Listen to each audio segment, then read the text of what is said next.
السلام علیکم ورحمۃ اللہ وبرکاتہ نحمدہ ونصلی علی رسولہ الکریم اما بعد اعوذ باللہ من الشیطان الرجیم بسم اللہ الرحمن الرحیم رب اشرح لی صدری ویسر لی امری واحلل عقدۃ من لسانی یفقہوا قولی رب یسر ولا تعسر وتمم بالخیر وبک نستعین آمین یا الہی آمین۔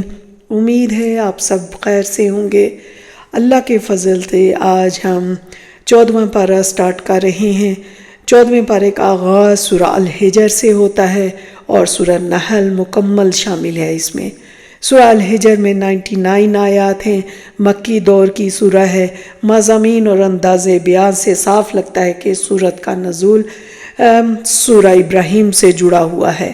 اس کے پس منظر میں دو چیزیں بالکل نمایاں نظر آتی ہیں۔ ایک یہ کہ نبی صلی اللہ علیہ وسلم کو دعوت دیتے ایک مدت گزر چکی ہے اور کفار مکہ کی مسلسل ہٹ دھرمی، مذاق اڑانا، مزاحمت اور ظلم و ستم کی حد ہو گئی ہے۔ پھر سورہ کی آیت 1 سے 5 میں ہے کہ سورہ کے آغاز میں قرآن کریم کو ایک واضح کتاب قرار دینے کے بعد فرمایا کہ ایک وقت خواہش کریں گے وہ لوگ جنہوں نے کفر کیا تھا کاش وہ مسلمان ہوتے، اور فرمایا کہ اے نبی صلی اللہ علیہ وسلم چھوڑ دیجئے ان کو، یہ کھا پی لیں اور فائدہ اٹھا لیں اور لمبی لمبی امیدیں ان کو غافل کیے رکھیں، تو ان قریب انہیں معلوم ہو جائے گا ہم نے کسی بھی بستی کو ہلاک نہیں کیا مگر اس کے لیے ایک معین وقت تھا۔ کوئی امت نہ تو اپنے معین وقت سے آگے بڑھ سکتی ہے اور نہ پیچھے رہ سکتی ہے۔ پھر آیت 6 سے 9 میں اللہ تعالیٰ نے اس امر کا ذکر کیا کہ کافر رسول اللہ صلی اللہ علیہ وسلم کی ذات کو تنقید کا نشانہ بناتے ہوئے اور کہتے ہیں اگر آپ سچے ہیں تو ہمارے لیے فرشتوں کو کیوں نہیں لے کر آتے؟ تو اللہ نے ان کے اعتراض کا جواب دیا کہ فرشتوں کو تو ہم عذاب دینے کے لیے اتارتے ہیں، اور جب فرشتوں کا نزول ہو جاتا ہے تو اقوام کو مہلت نہیں دی جاتی۔ قرآن مجید کے نزول پر شک اور اعتراض کرنے والے کافروں سے مخاطب ہو کر اللہ پاک نے بڑے جلالی انداز میں فرمایا کہ بے شک ہم نے ہی اس قرآن کو نازل کیا، ہم ہی اس کی حفاظت کرنے والے ہیں۔ اس کے بعد آیت 10 سے 22 میں ہے کہ نبی پاک صلی اللہ علیہ وسلم کو ذہنی طور پر تیار کیا گیا کہ اکثریت حق واضح ہونے کے بعد بھی ایمان نہیں لائے گی۔ فرمایا اے نبی صلی اللہ علیہ وسلم ہم نے آپ سے پہلے بھی رسول بھیجے تھے پہلی جماعتوں میں، اور نہیں آیا ان کے پاس کوئی بھی رسول مگر اس کے ساتھ کہ یہ مذاق ہی اڑاتے تھے۔ تو اے نبی یہ لوگ ایمان نہیں لائیں گے، پہلے لوگوں کی سنت گزر چکی ہے، اور اگر ہم ان پر آسمان کا کوئی دروازہ کھول بھی دیتے ہیں اور وہ اس پر چڑھنے لگتے ہیں تب بھی وہ یہی کہتے کہ ہماری تو نظر بندی کر دی گئی ہے بلکہ ہم پر جادو کر دیا ہے۔ لہٰذا نبی پاک صلی اللہ علیہ وسلم کو ان لوگوں کے ایمان نہ لانے پر غمگین نہیں ہونا چاہیے۔ پھر آگے آیت میں اللہ کی قدرت کے شاہکاروں کا ذکر ہے کہ ہم نے آسمان میں برج بنائے، ہم نے اسے آسمانوں کو اور برجوں کو مزین کر دیا دیکھنے والوں کے لیے، اور ہم نے حفاظت کی اس کی ہر شیطان مردود سے، اور اگر جو کوئی چوری چھپے سننا چاہے تو اس کو مار بھگانے کے لیے ایک انگارہ جلتا ہوا اس کا پیچھا کرتا ہے۔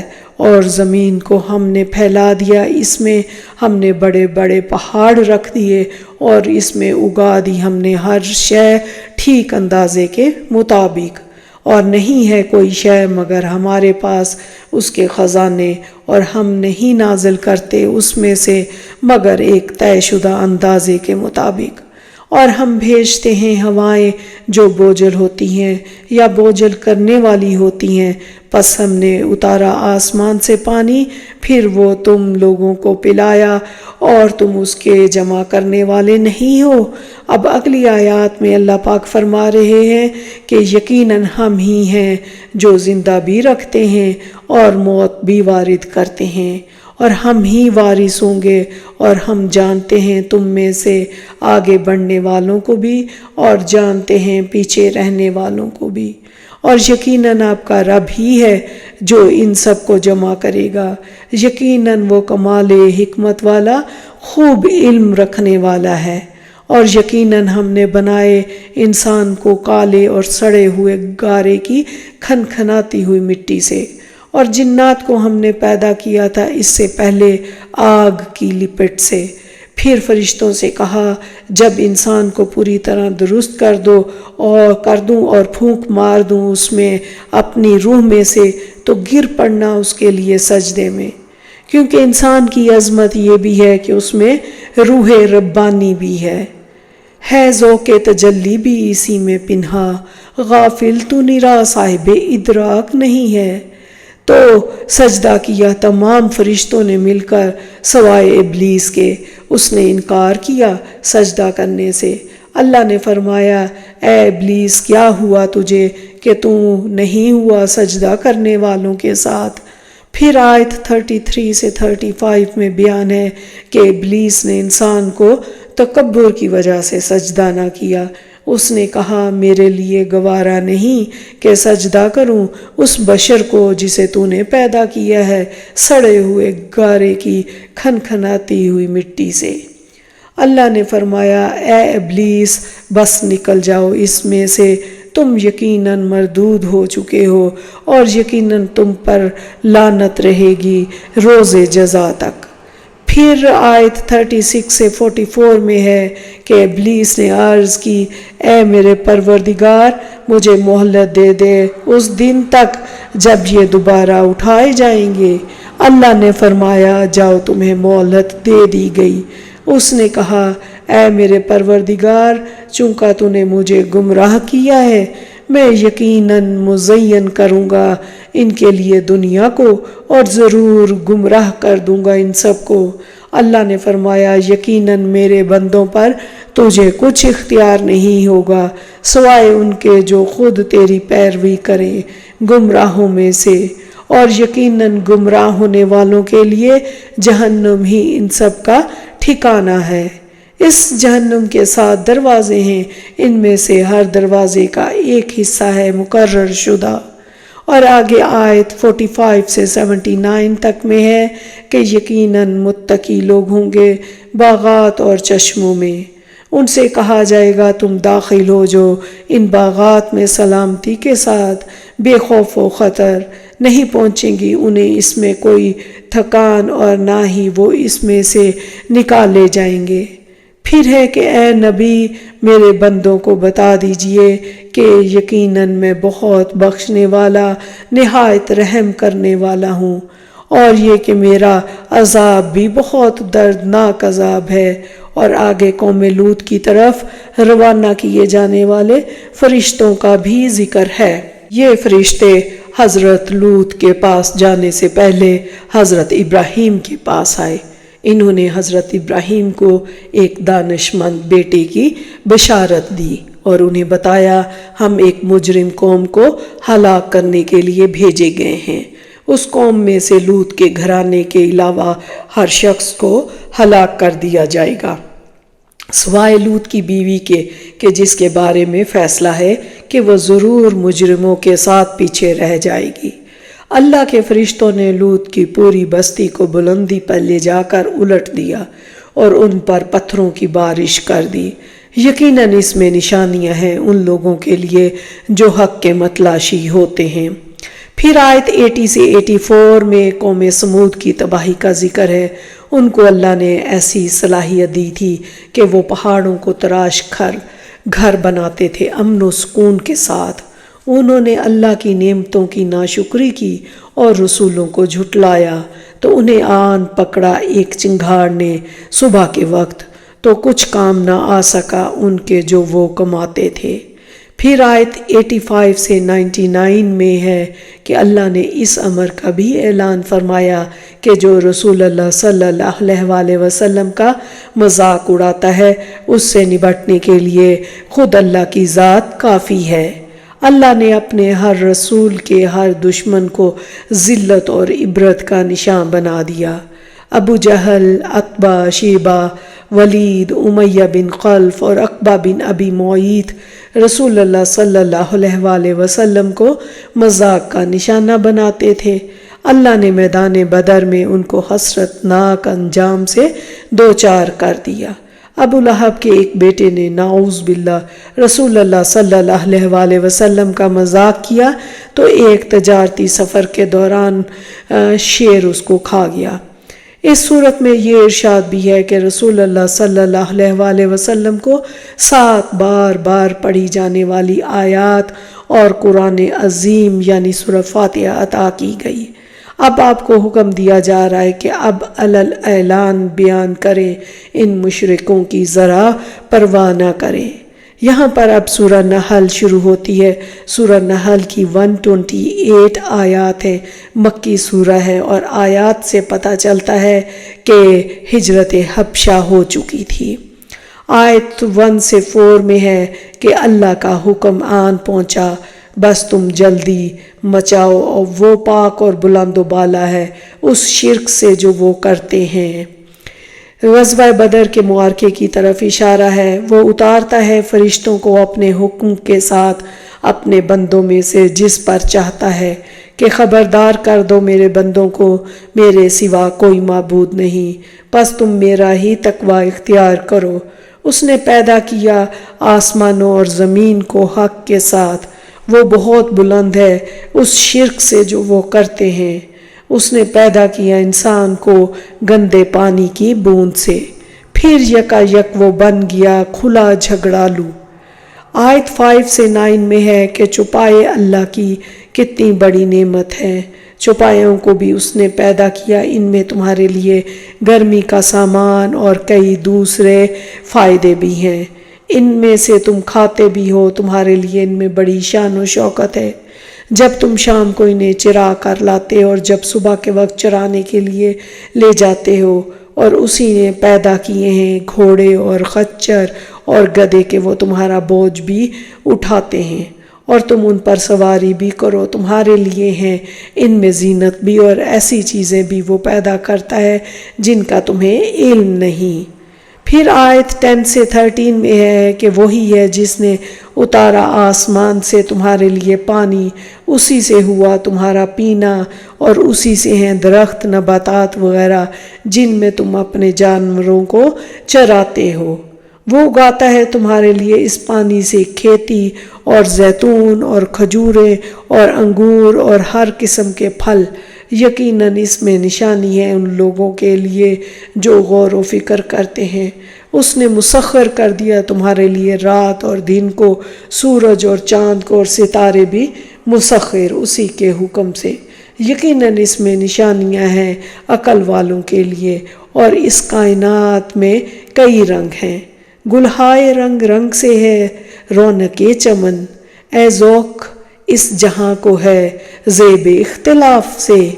آیت 14 میں ہے کہ وہی ہے جس نے سمندر کو تمہاری ضروریات پوری کرنے میں لگا دیا ہے تاکہ تم کھاؤ اس سے تازہ گوشت، اور تاکہ تم نکالو اس میں سے بناؤ سنگھار کا سامان جو تم پہنتے ہو، اور تم دیکھتے ہو کشتیوں کو کہ پانی کو چیرتی ہوئی نکلتی ہیں اس سمندر میں، اور تاکہ تم اس کا فضل تلاش کرو اور تاکہ تم شکر کرو۔ اگلی آیات میں ہے اور جن کو یہ پکارتے ہیں اللہ کے سوا وہ کچھ نہیں پیدا کرتے بلکہ وہ تو خود پیدا کیے گئے ہیں، تمہارا معبود ایک ہی معبود ہے۔ تو وہ لوگ جو آخرت پر ایمان نہیں رکھتے ان کے دل منکر ہیں اور وہ تکبر کرتے ہیں، اور جب ان سے پوچھا جاتا ہے کہ تمہارے رب نے کیا نازل کیا ہے وہ کہتے ہیں پہلے لوگوں کے قصے ہیں، اور جب پوچھا جاتا ہے اہل تقوی سے کہ کیا نازل کیا ہے تمہارے رب نے، وہ کہتے ہیں بھلائی۔ جن لوگوں نے نیکی کی روش اختیار کی ان کے لیے اس دنیا میں بھلائی ہے، اور آخرت کا گھر تو کہیں بہتر ہے، اور کیا ہی اچھا ہے وہ گھر متقیوں کا۔ اب یہ لوگ کس شے کے منتظر ہیں سوائے اس کے کہ آدم کے ان پر فرشتے یا آ جائے فیصلہ آپ کے رب کا۔ یہی روش اختیار کی تھی انہوں نے بھی جو ان سے پہلے تھے۔ اور اللہ نے ان پر ظلم نہیں کیا تھا بلکہ وہ خود اپنی جانوں پر ظلم کرتے رہے۔ اور ہم نے تو ہر امت میں ایک رسول بھیجا اس پیغام کے ساتھ کہ اللہ ہی کی بندگی کرو اور طاغوت سے بچو۔ تو ان میں کچھ ایسے بھی تھے جنہیں اللہ نے ہدایت دے دی، اور کچھ وہ بھی تھے جن پر مسلط ہو گئی گمراہی۔ تو تم گھومو پھرو زمین میں اور دیکھو کہ جھٹلانے والوں کا کیسا انجام ہوا۔ اور جن لوگوں نے اللہ کے لیے ہجرت کی اس کے بعد کہ ان پر ظلم کیا گیا، ہم انہیں دنیا میں بھی ضرور اچھی جگہ دیں گے، اور ان کے لیے آخرت کا اجر تو بہت ہی بڑا ہے۔ اور کیا ہی اچھا ہے وہ گھر متقیوں کا۔ اب یہ لوگ کس شے کے منتظر ہیں سوائے اس کے کہ آن دھمکے ان پر فرشتے یا آ جائے فیصلہ آپ کے رب کا۔ یہی روش اختیار کی تھی انہوں نے بھی جو ان سے پہلے تھے، اور اللہ نے ان پر ظلم نہیں کیا بلکہ وہ خود اپنی جانوں پر ظلم کرتے رہے۔ اور ہم نے تو ہر امت میں ایک رسول بھیجا اس پیغام کے ساتھ کہ اللہ ہی کی بندگی کرو اور طاغوت سے بچو۔ تو ان میں سے کچھ ایسے بھی تھے جنہیں اللہ نے ہدایت دے دی، اور کچھ وہ بھی تھے جن پر مسلط ہو گئی گمراہی۔ تو تم گھومو پھرو زمین میں اور دیکھو کہ جھٹلانے والوں کا کیسا انجام ہوا۔ اور جن لوگوں نے اللہ کے لیے ہجرت کی اس کے بعد کہ ان پر ظلم کیا گیا، ہم انہیں دنیا میں بھی ضرور اچھی جگہ دیں گے، اور ان کے لیے آخرت کا اجر تو بہت ہی بڑا ہے۔ کاش کہ ان کو معلوم ہوتا یہ وہ لوگ ہیں جنہوں نے صبر کیا اور وہ اپنے رب پر توکل کرنے والے ہیں اور اللہ ہی کو سجدہ کرتے ہیں۔ آسمانوں اور زمین میں جتنے جاندار ہیں اور فرشتے بھی، اور وہ تکبر سے کام نہیں لیتے۔ پھر آیت 57 اور 59 میں ہے، اور وہ بناتے ہیں اللہ کے لیے بیٹیاں، وہ پاک ہیں اس سے، اور خود ان کے لیے وہ کچھ جو انہیں پسند ہے۔ جب ان میں سے کسی کو بیٹی کی خوشخبری دی جاتی ہے تو اس کا چہرہ سیاہ پڑ جاتا ہے، اور وہ اندر ہی اندر رنج و غم سے گھٹتا رہتا ہے، اور وہ لوگوں سے چھپتا پھرتا ہے اس بری خبر کی وجہ سے جو اسے دی گئی۔ کیا وہ اسے ذلت کے باوجود روکے رکھے یا مٹی میں دفن کر دے؟ آگاہ رہو، بہت ہی برا ہے جو فیصلہ وہ کرتے ہیں۔ اللہ نے دو خداؤں کے تصور کی نفی کی اور کہا انسانوں کو دو خدا نہیں پکڑنے چاہیے، بے شک وہ اکیلا اللہ ہے۔ یہ عقیدہ آتش پرستوں میں موجود تھا اور وہ دو خداؤں کی بات کیا کرتے تھے۔ اللہ نے ان کے عقیدے کو رد کیا۔ اللہ نے انسانوں کی توجہ مویشیوں کی طرف مبذول کرائی اور کہا کہ انسانوں کے لیے چوپایوں میں عبرت ہے کہ اللہ تعالی ہمیں ان کے پیٹوں سے خالص دودھ پلاتے ہیں جو کہ خون اور گوبر کے درمیان سے نکلتا ہے، لیکن اس میں نہ خون کی رنگت ہوتی ہے اور نہ فضلے کی گندگی۔ فلٹریشن کا یہ غیر معمولی پلانٹ خالق کائنات کی کاریگری کا منہ بولتا ثبوت ہے۔ اسی طرح شہد کی مکھی کے بطن سے خارج ہونے والا شہد، اس میں انسانوں کے کئی امراض کی شفا ہے۔ پرندوں کو فضاؤں میں اللہ ہی سہارا دیتا ہے۔ ارشاد ہے کہ اللہ نے ہمارے گھروں کو جائے سکونت بنایا ہے۔ جو سکون انسان کو گھر میں حاصل ہوتا ہے وہ کسی دوسرے مقام پر حاصل نہیں ہوتا۔ ارشاد ہے کہ اللہ نے رسول صلی اللہ علیہ وسلم پر قرآن مجید کو اس لیے نازل کیا کہ وہ لوگوں کو بیان کریں جو ان پر نازل کیا گیا ہے، یعنی امت تک اللہ کی کتاب پہنچا دی جائے۔ اللہ نے کافروں کے بہتان کا ذکر کیا کہ وہ کہا کرتے تھے کہ رسول پر قرآن نازل نہیں ہوا بلکہ حضرت محمد صلی اللہ علیہ وسلم ایک نو مسلم مراد صہیب رومی سے سن کر اس کو آگے لوگوں کو سناتے ہیں۔ آپ کی طرف سے اللہ نے خود جواب دیا کہ جس آدمی کے بارے میں ان کا یہ گمان ہے کہ وہ رسول اللہ کو سکھلاتا ہے وہ تو اجمی ہے، جبکہ رسول اللہ صلی اللہ علیہ وسلم پر نازل ہونے والا قرآن تو عربی میں ہے۔ نیز قرآن مجید کو روح القدس نے رسول اللہ صلی اللہ علیہ وسلم کے قلب پر نازل کیا تاکہ مومنوں کو ثابت قدم رکھا جائے۔ اس میں مسلمانوں کے لیے ہدایت اور بشارت ہے۔ اس کے بعد اللہ نے سبا کی بستی کا بھی ذکر کیا کہ جس کو اللہ نے رزق اور امن کی جملہ نعمتوں سے نوازا تھا، لیکن وہ لوگ اللہ کی ناشکری اور نافرمانی کے کاموں میں مشغول ہو گئے تو اللہ نے ان سے امن کو چھین کر خوف میں اور رزق کو چھین کر بھوک میں مبتلا کر دیا تھا۔ اس واقعے سے یہ بتانا مقصود ہے کہ قوموں کے امن اور معیشت کا تعلق اللہ کی فرما برداری کے ساتھ ہے، اور جب کوئی قوم اللہ کی نافرمانی اور ناشکری کا ارتکاب کرتی ہے تو اللہ اسے بدامنی اور خوف اور بھوک میں مبتلا کر دیتا ہے۔ پس اے اہل ایمان، تم کھایا کرو اس میں سے جو اللہ نے تمہیں رزق دیا ہے، حلال اور پاکیزہ چیزیں، اور اللہ کی نعمت کا شکر ادا کرو اگر تم واقعتاً اسی کی بندگی کرتے ہو۔ پھر آیت 115 سے 119 میں ہے کہ اسی نے تو بس حرام کیا ہے تم پر مردار خون، خنزیر کا گوشت اور وہ چیز جس پر نام پکارا جائے اللہ کے سوا کسی اور کا، پھر جو کوئی مجبور ہو جائے لیکن نہ وہ طالب ہو نہ حد سے بڑھنے والا ہو تو اللہ یقیناً بخشنے والا نہایت رحم والا ہے۔ کسی چیز کو اپنی زبان سے جھوٹ موٹ نہ کہہ دیا کرو کہ یہ حلال ہے اور یہ حرام ہے، کہ اللہ پر جھوٹ بہتان باندھ لو۔ سمجھ لو کہ اللہ تعالیٰ پر بہتان بازی کرنے والے کامیابی سے محروم ہی رہتے ہیں۔ برتنے کا سامان ہے دنیاوی زندگی میں تھوڑا سا، پھر ان لوگوں کے لیے دردناک عذاب ہے۔ اور ان لوگوں پر جو یہودی ہوئے ہم نے حرام کی تھی وہ چیزیں جو ہم بیان کر چکے ہیں آپ پر اس سے پہلے، ہم نے ان پر ظلم نہیں کیا بلکہ وہ خود اپنی جانوں پر ظلم ڈھاتے رہے۔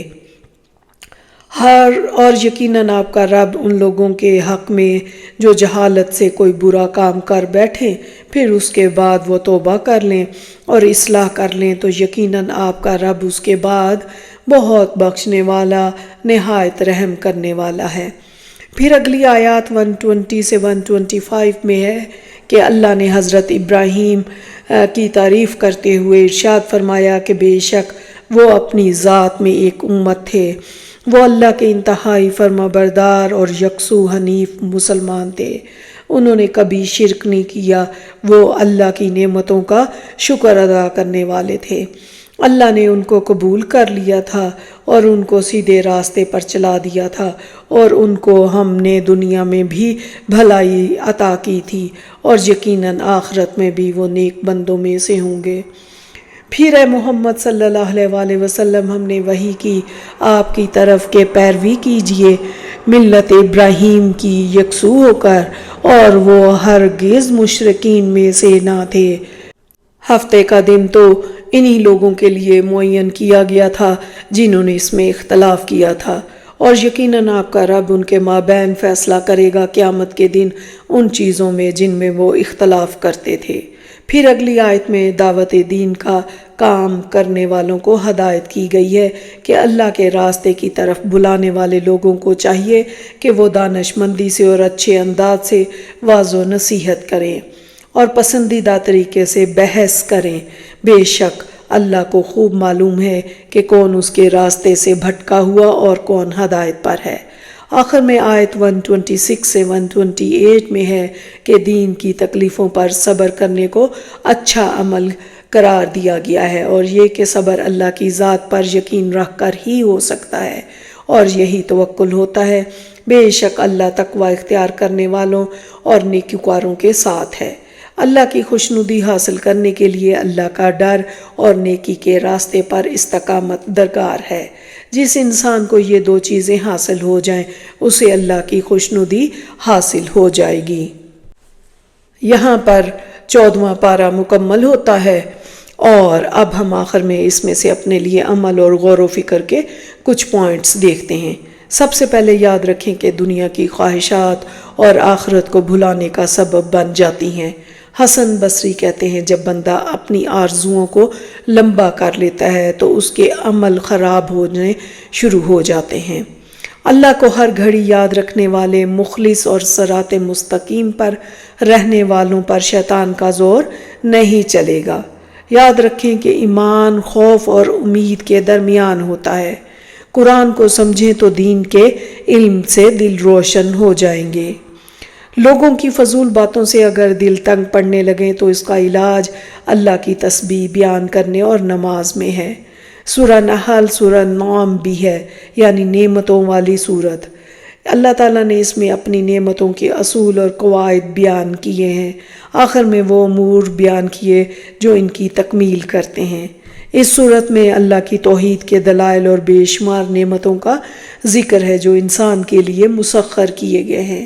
انسان ان سے فائدہ اٹھاتا ہے، لذت پاتا ہے۔ زمین اور آسمان، انسان کی تخلیق، اس کے بعد مویشی جانور، گھوڑوں اور خچروں کا آسمان سے، پھر پانی آنا، درخت، کھیت، زیتون، کھجور، انگور، ثمرات کی تخلیق اور فوائد کے ذکر کے بعد فرمایا کہ یہ نشانیاں ہیں ان لوگوں کے لیے جو غور و فکر کرتے ہیں۔ رات، دن، سورج، چاند، ستارے، ان میں بھی نشانیاں ہیں، بے شک ان میں نشانیاں ہیں عقل والوں کے لیے۔ اور زمین میں مختلف رنگ کی چیزیں پیدا کی گئی ہیں، اس میں نشانیاں ہیں نصیحت قبول کرنے والوں کے لیے۔ سمندری مخلوقات اور اس میں حاصل شدہ فوائد، یعنی کہ گوشت، زینت کی چیزیں، کہ اللہ کا فضل چاہو اور اس کا شکر ادا کرو۔ زمین میں پہاڑ، نہریں، راستے بنائے تاکہ تم رہنمائی حاصل کرو، راہ پاؤ، لعلکم تہتدون، تاکہ تم ہدایت پاؤ۔ نعمتوں کے بعد فرمایا پھر بھی تم نصیحت حاصل نہیں کرتے۔ اسی پارے میں اللہ نے فرمایا اگر تم اللہ کی نعمتوں کو گننا چاہو تو گن نہیں سکتے۔ اللہ کو ایک الہ نہ ماننے والے، آخرت کا انکار کرنے والوں کے لیے برا انجام ہے، اور ایسے متکبر لوگوں کو اللہ پسند نہیں کرتا۔ جنت میں جانے والوں کی صفات بتائی گئی ہیں کہ وہ متقین، محسنین، طیبین، اور ان کے لیے دنیا اور آخرت میں اچھا بدلہ ہے۔ شہد کی مکھی نحل کی مثال کے کس طرح وہ پھولوں پھلوں سے رس چوستی ہے اور اللہ کے حکم سے شہد کو بناتی ہے جو کہ شفا ہے لوگوں کے لیے۔ غور و فکر کرنے والوں کے لیے اس میں نشانیاں ہیں اور ایک خوبصورت سبق، پس اپنے رب کی ہموار کی ہوئی راہوں پر چلتے رہیں۔ پھر غلام اور مالک کی مثال بیان کی کہ دونوں برابر نہیں ہیں، بندہ اور معبود برابر نہیں ہو سکتے۔ اس طرح ایک آدمی جو نہ سنتا ہے نہ بولتا ہے، یعنی کہ غلام کوئی کام نہیں کرتا، مالک پر بوجھ ہے، دوسرا جو عدل کا حکم دیتا ہے، صراط مستقیم پر ہے، کیا دونوں برابر ہو سکتے ہیں؟ ہرگز نہیں۔ پھر تلاوت قرآن سے پہلے استعاذہ یعنی کہ تعوذ کا پڑھنے کا حکم آیا تاکہ شیطان کی اکساہٹوں اور وسواسوں سے بچا جا سکے۔ اللہ کی بے شمار نشانیاں جو کائنات میں ہمارے ارد گرد بکھری ہوئی ہیں، سوچیں ذرا کہ کیا ہم ان پر غور کرتے ہیں؟ کیا ہم سنتے ہیں، عقل سے کام لیتے ہیں، غور و فکر کرتے ہیں، سچا ایمان رکھتے ہیں؟ اس طرح وہ اللہ تم پر اپنی نعمتوں کی تکمیل کرتا ہے، شاید کہ تم فرما بردار بنو۔ اس پر بھی غور و فکر کریں کہ کیا ہم اللہ کے فرما بردار ہیں، کیا ہم اللہ کی مانتے ہیں کہ ہر بات میں اپنی مرضی چلاتے ہیں۔ آخر میں ابراہیم علیہ السلام کی مثال دی گئی اور ان کی صفات بتائی گئی۔ اللہ تعالیٰ نے انہیں اپنے لیے منتخب کیا، چن لیا دنیا میں اور بھلائی عطا فرمائی، اور بے شک وہ آخرت میں بھی صالحین میں سے ہوں گے۔ اللہ تعالیٰ ہمیں اللہ کی دی ہوئی نعمتوں کی قدر کرنے کی توفیق عطا فرمائے، ہم یکسوئی سے اس کی عبادت کریں اور وہ ہمیں اپنے شکر گزار بندوں میں شامل کرے، آمین۔ ربنا تقبل منا انک انت السمیع العلیم وتب علینا انک انت التواب الرحیم۔ السلام علیکم ورحمۃ اللہ وبرکاتہ۔